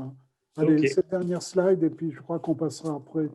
C'est mon dernier slide, donc c'est juste, voilà, je vais juste parler des passagers, mais il n'y a pas de souci, on pourra en discuter par ailleurs si vous souhaitez. Du coup, sur les passagers, un mot. Donc, les passagers, ils sont présents. Donc, il faut qu'ils soient présents. Donc, il faut bien évidemment qu'on puisse, pour avoir des passagers, il faut qu'il y ait de la confiance entre le système de transport. Donc, ça, c'est une donnée forte. Il faut aussi qu'à bord, ils se sentent bien. Donc, il faut leur donner un environnement qui soit pour eux acceptable. Donc, ils vont être dans un tube et dans un système un petit peu clos, donc c'est pas évident. Il y a la problématique des accélérations et des décélérations. On ne va pas pouvoir accélérer à 1 G constamment. Ça peut être acceptable dans un cas d'urgence, de freinage d'urgence, mais sinon, c'est des accélérations de l'ordre de 0 à 1, enfin de 1 mètre seconde carré au mieux. Donc, il va falloir des distances d'accélération et décélération fortes. Ça pose la question de la ceinture de sécurité, de la gestion des personnes à bord. Si c'est du GO, si c'est du GO4, c'est-à-dire du train de l'autonome sans personne, sans personnel à bord, est-ce que les gens vont rester complètement avec ces ceintures de sécurité ou pas? La question de la gestion des flux également pour accéder aux différents véhicules. La problématique du système à la demande, j'en ai déjà parlé, et puis bien évidemment la problématique du prix. Mais ça, c'est lié à… Très bien. Voilà, écoutez, merci Fabien, c'était un exposé assez complet. On va passer à Pierre Bécard. On est toujours dans l'aérien en quelque sorte, après la succion, après les champs électromagnétiques, après le vide d'altitude d'Hyperloop. Maintenant, on est dans l'espace quasiment avec le projet Taxi Volant. À vous, Pierre. Merci. Je vais être très, très rapide parce que, effectivement, comme vous l'avez dit, le temps tourne. Je vais essayer de me concentrer à répondre essentiellement à la question de notre vision des conditions de succès d'une innovation de rupture. Vous m'entendez bien? Oui? Très bien, très bien.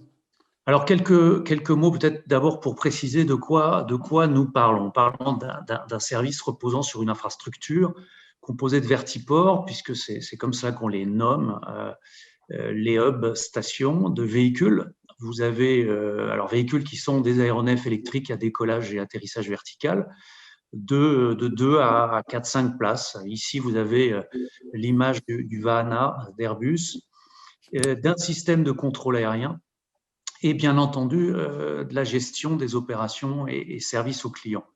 Alors, vous allez me demander évidemment pourquoi le groupe RATP s'intéresse à cette mobilité qui est quand même, et on parle pas encore ou pas forcément de taxi volant, on parle de mobilité aérienne urbaine justement pour englober l'ensemble des composantes de ce service. Tout simplement, Dominique, parce que, si vous pouvez passer la slide, je vais dire Dominique comme ça pour qu'il puisse changer de slide. Voilà, tout simplement parce que notre groupe RAT présent dans 13 pays dans le monde aujourd'hui, sur 12 modes de transport. Évidemment, ceux que vous connaissez, mais aussi les navettes maritimes, le transport par câble, les scooters, l'autopartage, ne peut ignorer l'opportunité que représente l'exploitation de la dimension aérienne de l'espace public pour faire face à la saturation des infrastructures existantes. Cela dans une réalité d'urbanisation accélérée, dont la tendance ne devrait pas s'inverser, même dans un contexte post-Covid. Dominique, aujourd'hui, plus de 200 projets de véhicules.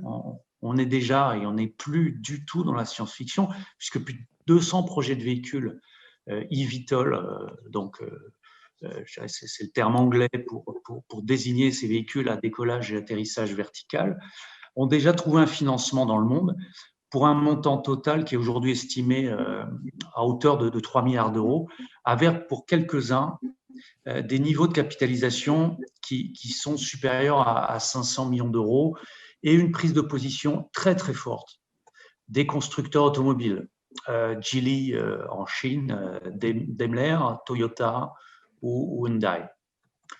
C'est par la promesse d'une offre de services rapide, flexible, faible coût d'infrastructure, quasi nul, diraient certains, que ce marché de la mobilité aérienne, il est évalué, alors évidemment avant la crise que nous traversons, il est évalué à plus de 200 milliards de dollars à terme par Porsche Consulting et peut-être dès 35 milliards en 2035 d'après le cabinet Oliver Wyman.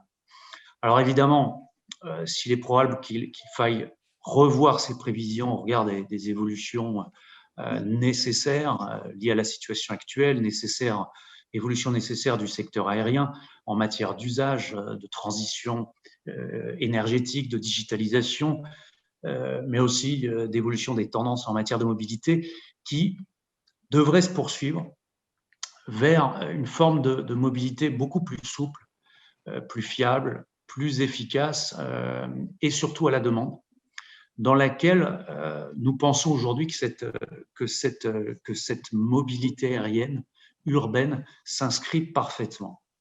C'est donc aujourd'hui un champ d'opportunités assez immense dans lequel nous pensons avec nos partenaires, et en particulier le groupe ADP, qu'il convient de s'armer dès aujourd'hui. Les principaux constructeurs, dont vous avez quelques images ici, à savoir Airbus, Lilium, Volocopter et Yang qui est une start-up chinoise, ont déjà démontré leur capacité à voler. Yang aujourd'hui affiche plus de 1000 heures de vol, aurait vendu une dizaine d'appareils déjà aujourd'hui. Et pour ce qui est, je dirais, du territoire hors chinois, donc américain, européen, on attend des certifications d'ici 2 à 4 ans. Donc on est encore une fois plus du tout dans la science-fiction. Dans cette perspective, les années 2024-2025 constituent des années charnières. Et on estime aujourd'hui que le positionnement des acteurs qui marqueront ce futur marché, ils devront se positionner dans ces années-là. C'est donc pour la France assez essentiel de ne pas rater l'opportunité des JO. Et c'est ce que nous souhaitons porter aujourd'hui avec le groupe Aéroports de Paris. Mais alors, comment on arrive aujourd'hui à cette échéance de ce qui paraissait, je l'évoquais il y a encore 5 ans, comme de la science-fiction? Dominique? Essentiellement, en fait, du fait de la convergence de progrès majeurs dans de nombreux domaines technologiques transverses, au croisement de 2 domaines qui sont l'aéronautique et l'automobile, des progrès tels que, évidemment, motorisation électrique, les batteries, la conception et la simulation, les composites, et j'en passe. Mais aussi par l'explosion des applications de technologies drone, qu'elles soient ludiques, première application du drone, mais aussi logistique, médicale.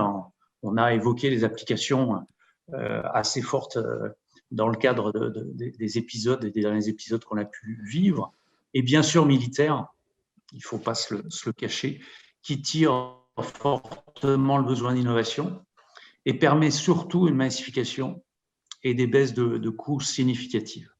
Cependant, si la technologie des véhicules progresse à une vitesse totalement incroyable, elle se trouve aujourd'hui confrontée à un certain nombre de défis. Je vais les passer rapidement, ces défis, autant vis-à-vis de l'intégration en environnement urbain de cette technologie, de ces véhicules, mais aussi de son usage. Autrement dit, il ne suffit pas d'avoir construit un nouvel aéronef comme construit l'Hyperloop pour en faire un succès commercial. Certains s'en souviennent encore amèrement dans le monde aéronautique, c'est bien connu. Et le premier challenge, il est réglementaire, Dominique. Et contre toute attente, c'est en fait pas vraiment, le frein majeur, par tout simplement le moyen d'une évolution assez pragmatique et progressive. Depuis le monde connu de l'hélicoptère et de l'avion, même si on se trouve au croisement des deux. Le deuxième est plus problématique et concerne directement la performance des véhicules. C'est la question de l'énergie. Notre filiale Systra, filiale commune avec SNCF d'ailleurs, notre filiale Systra a fait de ce point de vue-là une intéressante comparaison, pointant le besoin énergétique de ces véhicules. Dominique, avec comme vous avez pu le voir, des architectures de véhicules très différentes, certaines issues plutôt du monde de l'hélico, du drone, d'autres provenant plutôt de l'avion,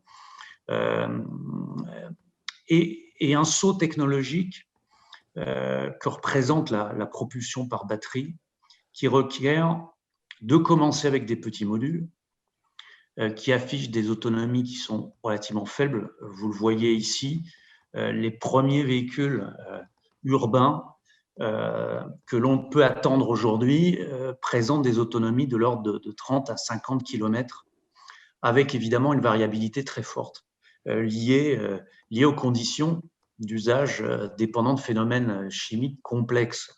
Je ne rentre pas dans le détail de la problématique de la capacité des batteries.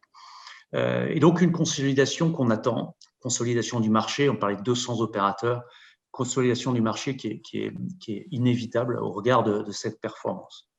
Les défis suivants,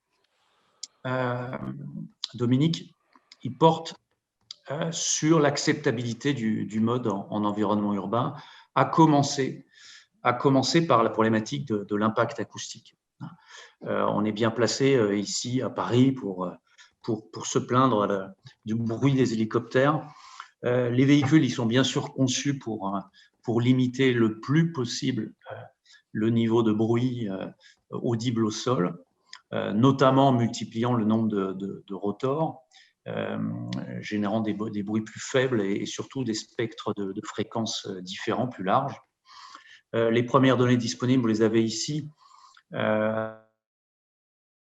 montrent en moyenne effectivement une émission de l'ordre de 75 dB, devant probablement encore descendre, soit 3 à 4 fois moins bruyant que l'hélicoptère traditionnel.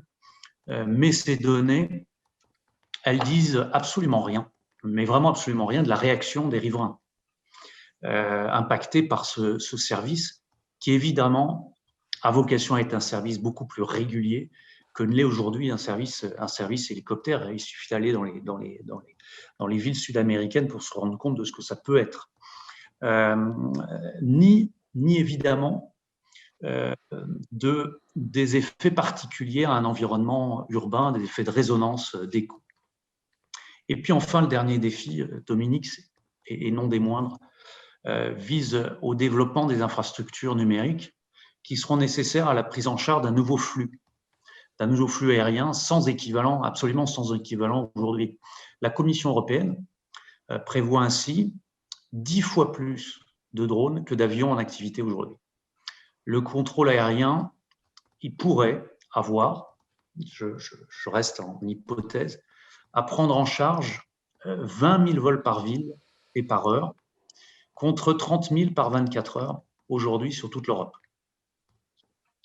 Ce niveau d'activité ne pourra évidemment pas être absorbé sans une forte automatisation. Alors voilà, rapidement face à tous ces défis d'intégration du véhicule en environnement urbain, il y aura aussi beaucoup à dire sur le sujet des infrastructures, comment les intégrer dans un univers dense qui est la ville aujourd'hui. Vous aurez compris que face à ces défis, il est nécessaire de mobiliser un large écosystème que seules quelques régions dans le monde peuvent catalyser. Dominique, et c'est le sens de l'initiative, et je parle à Dominique pour m'adresser à vous tous, c'est le sens de l'initiative que nous avons prise avec Aéroports de Paris, avec ADP et la région Île-de-France, de lancer un appel à manifestation d'intérêt d'envergure mondiale fin septembre dernier. On a, Dominique, reçu plus de 150 candidatures de 25 pays, de grands groupes, des PME, des startups, des laboratoires universitaires. Cet appel est un véritable succès qui confirme la forte attractivité de Paris, mais aussi forte attractivité de Paris et de la région Île-de-France pour tous les nouveaux acteurs des mobilités au niveau international. Mais je dirais succès qui confirme aussi le bien fondé de la démarche que nous avons engagée avec ADP autour d'une alliance, Dominique, qui associe un leader opérateur de transport multimodal que nous sommes, un opérateur de plateforme aéroportuaire et la région Île-de-France. Une alliance qui combine une vision à 10 ans, totalement unique en Europe, il n'y en a pas d'autres, une complémentarité de métiers, un marché, je disais, un des plus dynamiques en matière de mobilité dans le monde, un terrain de test dont je parlerai, je dirais quelques mots, et surtout la capacité à animer un écosystème de partenaires. C'est vraiment les clés du succès que nous posons pour gérer cette rupture vers cette nouvelle forme de mobilité. Dernière slide, Dominique. Et donc, je dirais, dès le milieu de cette année, nous serons physiquement sur l'aérodrome de Pontoise, Cormeilles en Vexin, avec les lauréats, notre appel à manifestation d'intérêt, ils sont 30, pour tester en environnement sécurisé les premières briques du système de mobilité, qu'il s'agisse des véhicules, on va accueillir des constructeurs des véhicules, mais aussi des infrastructures, de l'intégration dans le trafic aérien, ou encore les opérations au sol, avec l'appui évidemment des autorités françaises et européennes. Cette zone, elle nous permettra notamment de réaliser les tests acoustiques, d'engager un prototypage des infrastructures au sol, afin de pouvoir valider dès le début 2022, si tout va bien, les conditions de mise en œuvre d'une démonstration pour les JO, pour les Jeux olympiques et paralympiques 2024, avant un déploiement qu'on estime aux horizons de 2028-2030 en Île-de-France, et probablement ailleurs dans le monde, en tout cas on l'espère. Voilà, je vous remercie. Écoute, merci Pierre. Merci Pierre. On va prendre quelques questions là. Peut-être Gérard, juste un petit mot avant les questions. Beaucoup de questions sont arrivées là sur le site. Alors, il y en a un certain nombre. Gérard, oui. Est-ce que tu m'entends? Oui, je t'entends. Juste, je voulais dire quelques mots, déjà remercier tous nos intervenants pour la qualité des présentations, remercier aussi les plus de 100 personnes qui sont présentes donc pour suivre ces très très intéressante présentation. Voilà, on suit dans l'actualité tous ces sujets et on nous parle de ces projets et vraiment, c'est voilà de l'imagination à la réalité. Et, projets concrets que nous allons vivre dans les prochaines semaines. Je voulais faire juste une petite remarque sur le fait que nous avons eu des intervenants essentiellement masculins dans ce webinaire d'aujourd'hui. Nous avons une présence féminine parmi les participants, et je voulais dire que sur nos prochains séminaires Télécom Paris Talks, nous veillerons à ce qu'il y ait une présence féminine majoritaire voilà, sur les prochains, pour contrebalancer voilà, le manque de figures féminines qui sont aussi très, très, comment dire, en tout cas, que ce soit dans nos enseignantes chercheuses, que ce soit chez nos partenaires, il y a beaucoup de femmes qui sont impliquées dans ces sujets. Voilà, elles ne sont pas présentes ce soir, mais elles le seront dans nos prochains séminaires. Je vous souhaite voilà, une bonne session de questions-réponses et à bientôt. Voilà, donc je confirme que le prochain Télécom Talk sera un peu plus féminin que celui-là. Mais pour revenir aux nombreuses questions posées, bon, c'est vrai qu'on a dans nos formations continues à Télécom Évolution tout un module sur le transport public intelligent dans lequel on reprend un certain nombre de ce que vous voyez aujourd'hui décrit, hein. Mais bon, un peu plus orienté peut-être sur le ferroviaire, style TGV ou sur les métros. Voilà. Alors, petite question, on va essayer de les classer. Il y a beaucoup de questions sur le côté développement durable, le côté énergie, consommation d'énergie, le côté champs électromagnétiques qui sont peut-être un peu durs pour les organismes et plus, enfin, voilà, tous ces problèmes-là. Il y a un problème également sur le côté, comment dirais-je, mise en place dans le paysage, le côté bruit. Alors, qu'est-ce que vous pouvez répondre les uns les autres là? Côté train, par exemple, côté sustentation magnétique, est-ce que vous avez des visions? Par exemple, sustentation magnétique, le fait d'être en hauteur, d'avoir des champs électromagnétiques aussi importants, doit quand même pas mal gêner les organismes. Enfin, on retombe un peu sur les problèmes traditionnels qu'on met en avant avec les champs électromagnétiques, mais là, il y a des intensités très fortes. Gérard Coquery, qu'est-ce que tu en penses? Oui, ce sujet, effectivement, est un sujet qu'il ne faut absolument pas ignorer. Mais encore, Et, mais encore. il y a eu beaucoup de travaux d'amélioration, soit de la part des Allemands repris par les Chinois, et puis du côté japonais. Je répondais à une question indirecte là, justement, où il y a deux aspects au champ électromagnétique. Il y a, dans les véhicules à sustentation magnétique, il y a le champ électromagnétique, on va dire, mesuré au siège passager. Hein, c'est-à-dire que, évidemment, il faut qu'il respecte les normes parce qu'on peut avoir des champs très intenses. Et puis, il y a le champ électromagnétique dans l'environnement proche de la voie, qui est aussi un autre aspect. Donc, ces deux aspects ont été investigués depuis de nombreuses années, hein. Il ne faut pas oublier que ces domaines-là, des maglev, moi, comme quelques autres Français, j'ai eu le privilège de voyager à 400 ou 500 km/h dans les années 2000-2003. Donc, il y a eu beaucoup de travaux, beaucoup d'investissements, hein. On ne peut pas du tout se rendre compte de ça quand on est strictement français, quoi, j'allais dire, entre guillemets. Et donc, il y a eu des études sur les blindages, sur la disposition des conducteurs, l'emplacement, enfin sur l'électronique de puissance, sur les formes d'ondes, etc., qui ont été faits, quoi. Alors, ça reste, bon, je crois que tout système de transport génère une pollution d'une manière ou d'une autre, hein. C'est la seule façon de ne pas polluer, c'est la marche à pied ou la bicyclette, quoi. Mais voilà, il y a eu beaucoup de progrès et ces systèmes respectent aujourd'hui les normes à ce que l'on sait, hein. Bon, les normes peuvent évoluer, merci. Bien sûr, hein. Une autre question sur l'énergie. Côté énergie, là, que pensez-vous côté sustentation électromagnétique, côté Hyperloop? Où c'est qu'on en est dans les consommations?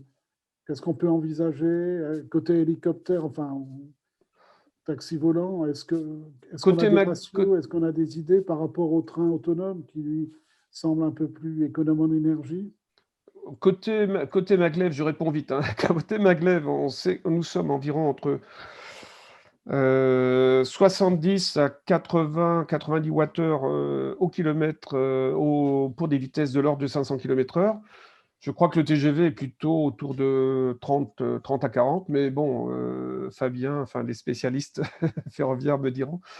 Mais bon, ça c'est la vitesse, hein. La traînée aérodynamique est à peu près, c'est le cube de la vitesse pour les puissances, hein. Donc voilà, si on va moins vite. Fabien, côté Hyperloop, côté Ouais. énergie, qu'est-ce que tu en penses? Alors, sur Hyperloop, oui, c'est ça. Bon. Sur Hyperloop, alors, la proposition, enfin, ce qu'avancent les sociétés Hyperloop, c'est que ce sera un système qui ne sera pas énergivore.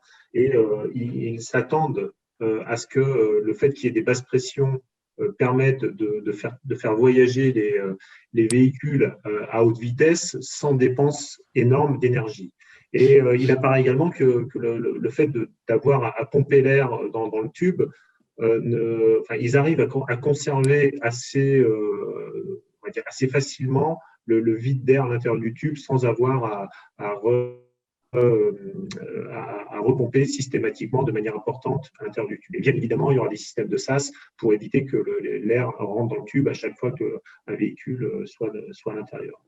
Il prône on va dire ce côté économe en énergie, en indiquant également que bien évidemment, ils auront des systèmes d'alimentation par énergie renouvelable en tapissant les tubes de panneaux solaires. Enfin, voilà. Il y a tout un discours autour de le côté environmentally friendly par le fait de respecter le bruit, par exemple, un système qui est à l'intérieur du tube, donc émettra moins de bruit notamment, le fait qu'il sera moins consommateur d'énergie, etc., etc. Donc il y a tout un discours autour de ça. Aujourd'hui, moi, je suis incapable de vous dire qu'est-ce qui est du rêve ou qu'est-ce qui est de la réalité autour de ça. Ce qui est clair, c'est que, en tout cas, s'ils aboutissent pas, enfin, si l'équation énergétique n'est pas là, le système sera mort-né. Pierre Bicard, qu'est-ce que vous en pensez avec les taxis volants, côté énergie, côté autonomie? Déjà, est-ce qu'il y aura un pilote ou est-ce que ce sera entièrement autonome? Déjà, sur l'énergie, quelle est votre vision? Alors, je vous ai présenté tout à l'heure quelques graphes. Il est évident que la personne transportée, on est très au-delà de ce que l'on connaît, de nos modes traditionnels collectifs et de masse. On n'a absolument pas, de ce point de vue-là, on n'a absolument pas l'intention d'opposer les modes. On est bien dans une situation où on va répondre à des besoins qui sont des besoins d'urgence, des besoins à l'échelle régionale et non pas à l'échelle locale, sur des distances supérieures à 20 km, de répondre à des besoins urgents. Voilà, donc je dirais juste pour l'illustrer, c'est un vol, ce sera l'équivalent de la consommation énergétique d'une maison, d'une petite maison pour 3 jours. Donc évidemment, on parle de consommation élevée. Voilà, pour ce qui est de l'autonomie, il y aura un pilote au début, oui, bien sûr. On pense que les systèmes, comme je l'évoquais tout à l'heure, ne seront pas prêts aussi vite, les systèmes de supervision et de contrôle aérien ne sont pas prêts aussi vite que les véhicules.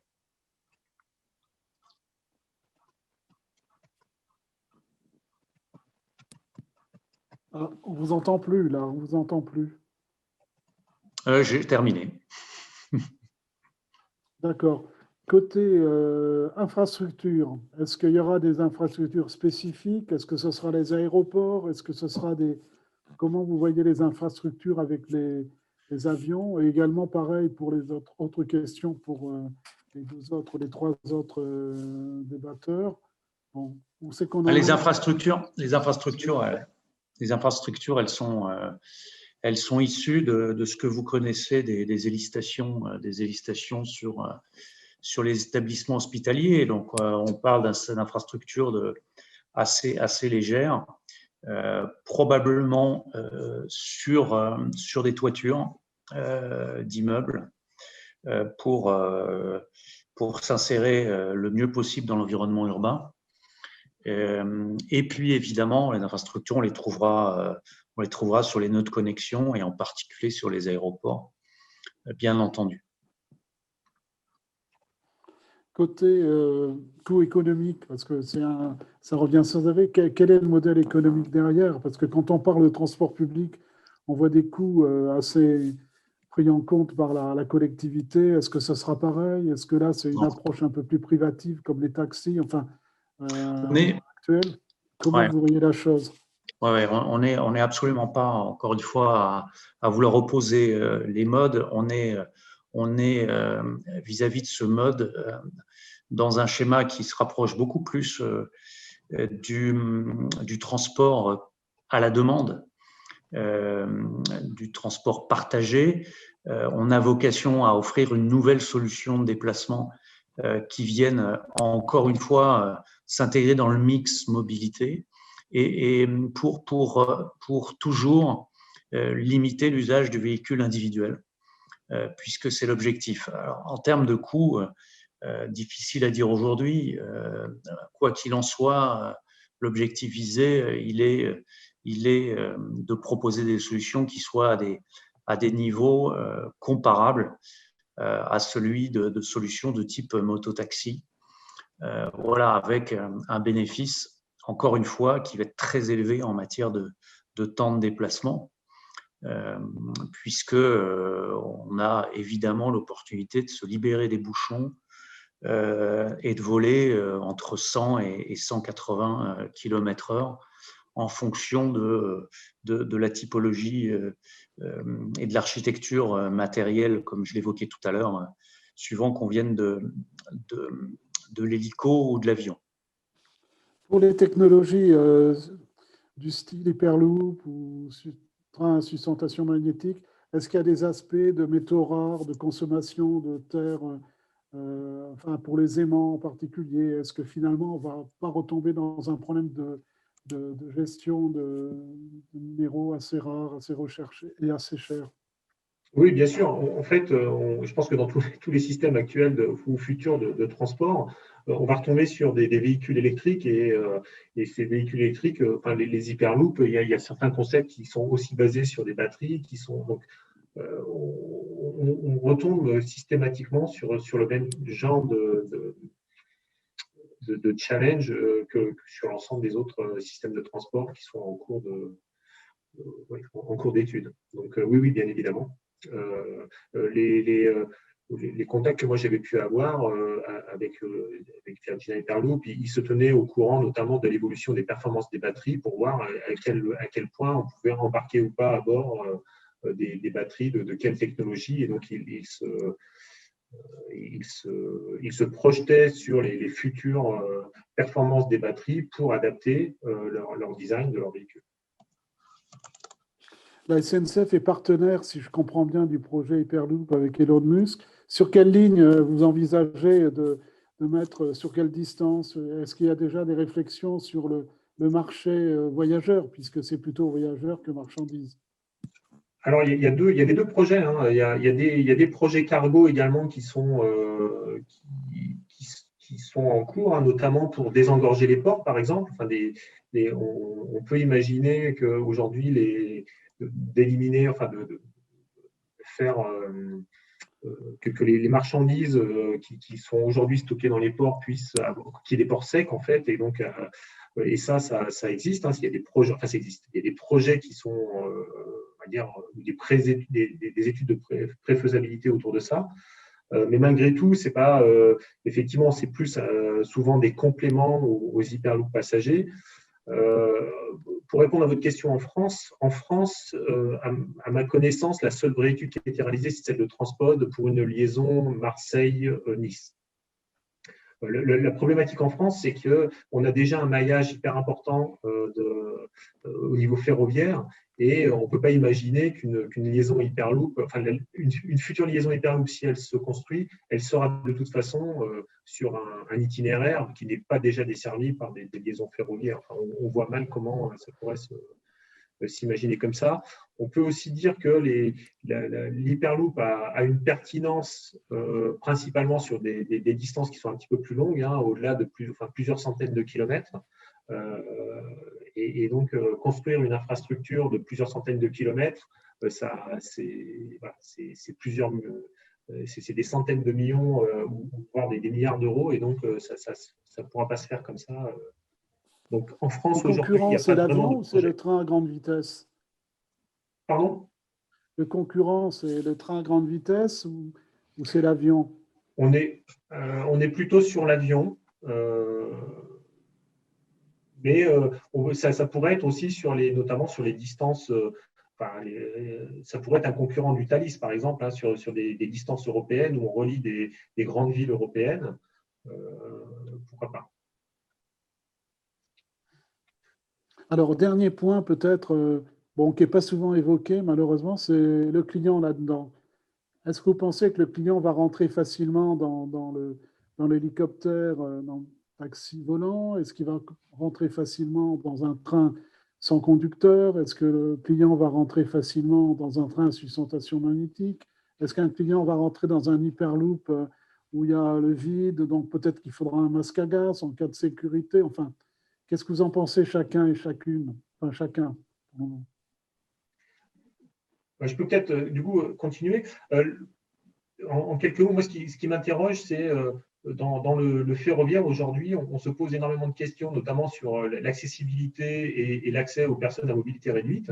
Donc, on modifie nos infrastructures, on modifie nos trains pour avoir un accès aux personnes à mobilité réduite, et c'est bien évidemment à juste raison.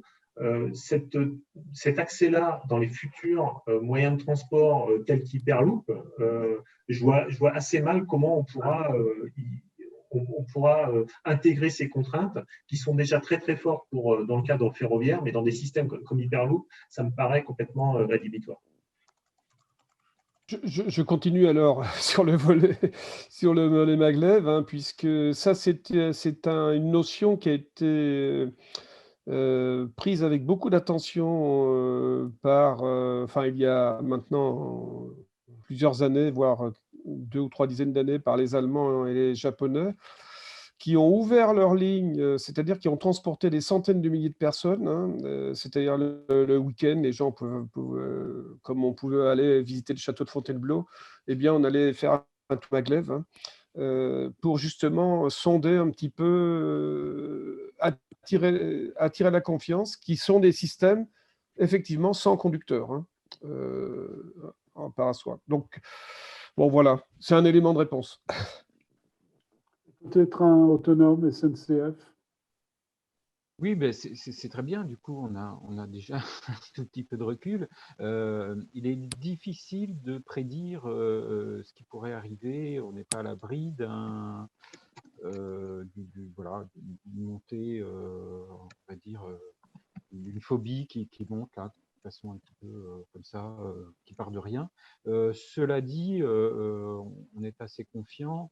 Il faudra montrer des gages quand même de sécurité. Il faudra expliquer et être très ouvert sur ces sujets-là. Et a priori, on est assez confiant, mais ce sont des choses qui sont étudiées aujourd'hui et qui le seront encore demain et jusqu'à l'ouverture d'une ligne seront regardées dans tous les cas.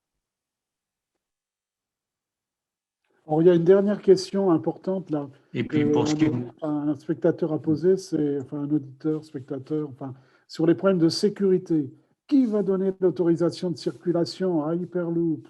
Qui c'est qui va donner l'autorisation de circulation à des trains à suspension magnétique? Est-ce que c'est un organisme actuel qui certifie en ferroviaire ou est-ce que c'est un organisme autre qui est à créer? Voilà. Et même question pour les taxis volants, hein. Alors, je vais commencer sur les taxis volants. C'est très simple, c'est la DGAC, la Délégation générale de l'aviation civile, voilà, et qui va appliquer un certain nombre de réglementations issues des travaux de l'Agence européenne de l'aviation civile. Pour le train, Côté train à suspension magnétique. oui. Alors, j'ai pris le micro. Je vais juste finir sur le train. Le train, ça va être le PSF, par délégation des autorités européennes, qui va ouvrir sa compétence au train autonome. Voilà, ça va être assez simple. Enfin, simple, non, mais l'acteur est défini en tout cas. Pour Hyperloop, alors j'ai répondu en partie en direct dans le chat. L'instance qui va prendre la décision et qui va certifier le système, donner l'autorisation, n'est pas encore définie, hein, puisque j'indiquais que la DG Move a commandé une étude sur ce sujet. Donc la DG Move, donc la direction générale des transports européens, au niveau européen, et on ne sait pas encore si c'est une instance ferroviaire, une instance plutôt de côté aérien, qui va, mais vraisemblablement, ça sera une nouvelle instance qui donnera le coup de tampon, c'est clair. Pour être le STRMTG. Bon, je crois qu'on va peut-être terminer sur ces paroles, hein. Mais avant, je voudrais donner la parole à Laura, je crois qu'il nous a rejoint. Tu nous as rejoint, Laura, hein? Oui, je ne sais pas si elle nous a rejoint. Bon, en fait, cette organisation-là, aujourd'hui, auquel vous avez droit, provient de la coordination entre Télécom Alumni, c'est-à-dire les anciens de Télécom qui sont dans l'industrie, en particulier pas mal dans l'industrie de la mobilité et du transport, et Télécom Évolution, donc, qui est l'organisme de formation, comme tout à l'heure Hans nous a présenté. Donc, moi, je vous encourage à venir nous retrouver dans ces formations, hein. Vous retrouverez un certain nombre de ces présentations, mais beaucoup plus structurées, puisque c'est des cours, hein, ce n'est pas des échanges de table ronde. Voilà. Donc, n'hésitez pas à aller sur le site de Télécom Évolution. Quant à moi, je vous reste à vous remercier tous d'être allés jusqu'au bout de ce fabuleux table ronde, fabuleux destin, ce magnifique rêve éveillé en quelque sorte, avec un certain nombre d'auteurs qu'il faut remercier, hein. Je pense à tous les quatre, hein, qui viennent d'horizons très divers. Donc, vous avez vu, c'est surtout le transport public. Voilà. Donc, comme quoi, dans le transport public, c'est en train d'évoluer très fortement. Il y a vraiment des innovations en rupture qui se préparent pour l'avenir. Donc, il y a des gros rêves à faire et bientôt une vraie réalité. Je crois, Gérard, que Laura est en attente pour prendre la parole. Ah, Laura, à toi, à toi. Il n'y a pas de souci. Vous m'entendez? Oui, on t'entend, on t'entend. Oui, j'ai l'air d'un petit peu d'arriver à la fin. C'était une très, très belle, encore un très beau Pareto. Je vous remercie tous qui avez contribué à nous faire rêver, effectivement. Et donc, je voulais effectivement venir un peu en rebond. Vous l'avez vu avec aussi l'intervention de Hans. Donc, ce qu'on voit maintenant dans notre grande famille des télécomiens et des télécomiennes, c'est amener effectivement de la diversité et surtout pas avec une jeunesse qui nous pousse à cela. On veut renouveler aussi tout ce que vous faites là et qui est brillamment, avec toutes vos expériences, avec le maximum de personnes, de tous les âges et de tous les genres et de toutes les origines. Et c'est aussi pour ça qu'il y a cette attention que nous avons sur les panels. Donc, effectivement, ce panel on nous a fait des remarques, donc c'est pour ça qu'on ne va pas vous le cacher. On a intervenu, j'interviens et on s'intervient. Mais voilà, je voulais féliciter en tout cas tout ce qui a été mené. Ça parle, je crois, à la jeunesse. Ça donne en fait des choses qui nous font rêver et surtout dans ces années-là qu'on vit en ce moment difficile.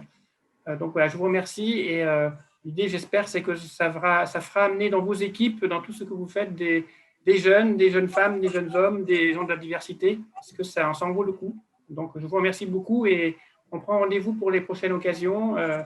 En faisant attention effectivement à ce qui a été énoncé par Hans. Voilà, merci beaucoup. Je suis moi dans le domaine de la cybersécurité, donc je ne connaissais rien du tout à ce que vous avez dit. J'ai repris un peu mes cours effectivement de l'électromagnétisme, des choses comme ça. C'est très intéressant de revoir un peu ce qu'on avait étudié il y a très longtemps.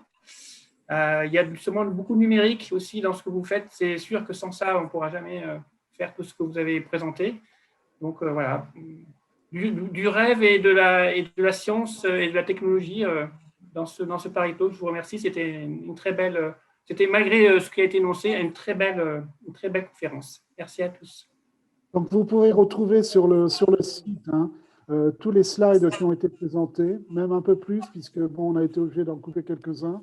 Et donc, vous aurez la suite, vous pourrez revenir là-dessus en attendant de nous revoir dans les formations continues. Oui, et les replays également. Donc, ce qu'on va faire maintenant, c'est qu'on veut que tout ça soit communiqué au-delà de notre communauté, même par ailleurs. Donc, si vous considérez que c'est intéressant, ça peut être entendu et vu par d'autres. Le replay, On a quelques replays maintenant, on va systématiquement les mettre à diffusion du plus grand nombre. Et merci de Parce votre invitation. qu'effectivement, voilà. Merci beaucoup et merci. Merci à tous. Merci de votre invitation. Ouais. Merci. Au revoir. Au revoir. Merci à tous.